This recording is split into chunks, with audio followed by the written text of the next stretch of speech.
Secretary of State Shenna Bellows. Welcome to you, Madam Secretary. This is our second conversation. I had the opportunity to speak to you yesterday when I was sitting in the chair in Deadline White House. And yesterday when I asked about your safety amid backlash and targeting from Donald Trump and his supporters, you told me that this was about the rule of law, not your personal safety. But since we last spoke, your home was the target of a swatting call, and that is according to Maine State Police. Now, they note after they received a call from an unknown male saying he had broken into your home. Thankfully, no one was found inside. There was no danger. But are you now concerned about your safety or the safety of your family or even your staff? I am. And I decided to speak out today because threats of violence are unacceptable. Swatting the home of an elected official who is doing their job is unacceptable.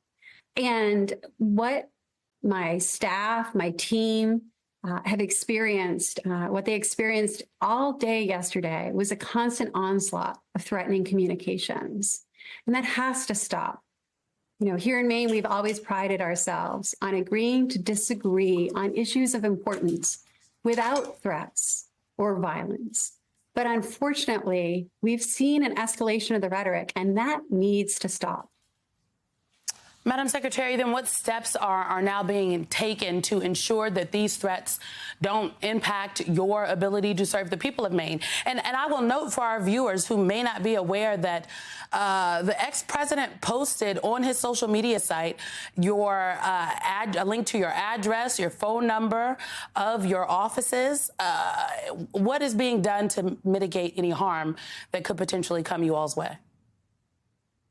I am so fortunate. Law enforcement in Maine have been incredible. They've been communicative, they've been responsive, they've gone above and beyond to keep my team, myself, my home, the people that I love safe. So I'm very grateful for that. I'm grateful that they're working this holiday weekend to keep me safe. But I want to go back to the rule of law and the Constitution, because that's what's important. And we, all of us citizens, have a role to play in this democracy, in free and fair and respectful debate. And I must say, from all across the state of Maine, I have received messages of love and support, including from people who disagree with my decision, but have expressed that respectfully and with love. Indeed, one former state legislator called me yesterday, a very conservative Republican, and he said, look, I don't agree with your decision, but I respect you. You're my friend. Do you want to come to my house or do you want some of my firearms? That type of outpouring of support is important, but it is important for all good people to speak up. And furthermore, I also want to call out the dehumanizing images that have been placed online of me, the threatening communications to people in my family and to my staff, people who work for me.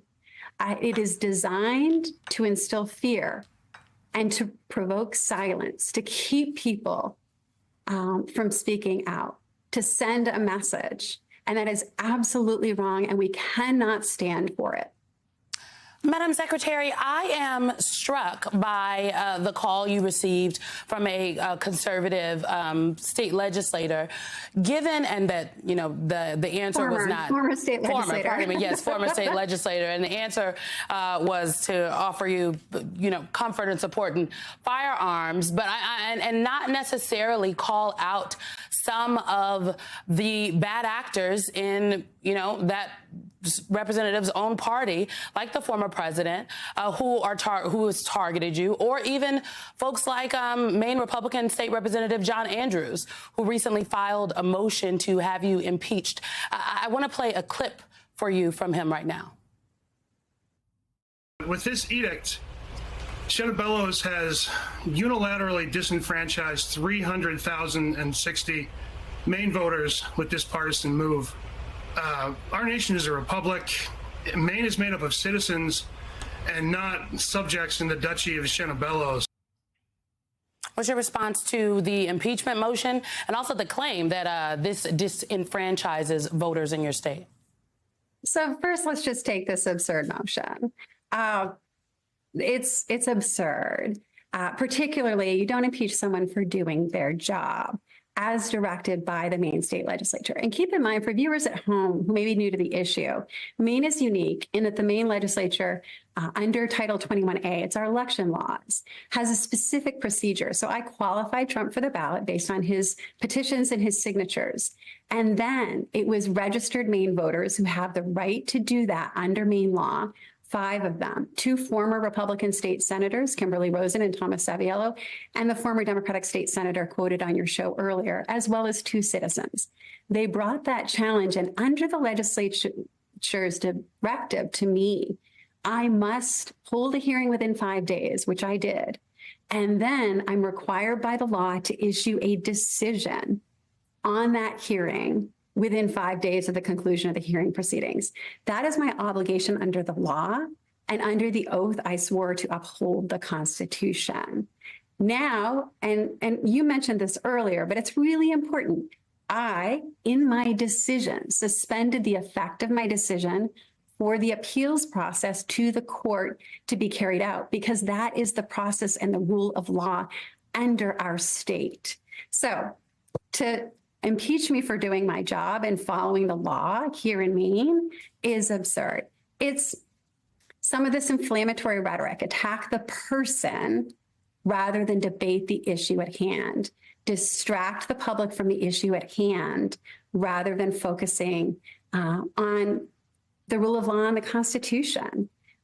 So we'll stop there. Happy to answer any other questions. Well, Madam Secretary, along the lines of the rule of law, then, I guess my question is, how is your office going to prepare for what is next, right? You are now potentially facing an impeachment inquiry. Something has been introduced. Maine's primary election is going to happen in March. It may take time to determine the outcome of the appeals process. What are the next steps here? How are you going to move forward? So what I can talk about is the process, right? So the Superior Court has until January 17th to issue a decision on the ballot challenge.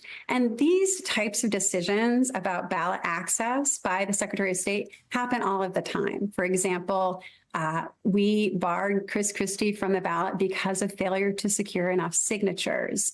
I am required by law to review every candidate and their qualifications for the office they seek for access to the ballot. So the Superior Court will rule by January 17th. Ballot preparations are underway. We have suspended the effect of the decision, and we will wait to see what the court tells us to do. That's the process. That is the process. Maine Secretary of State Shenna Bellows, thank you very much for being here, and I hope you, your family, and your staff continue to be safe. Appreciate your time. Thank you so much.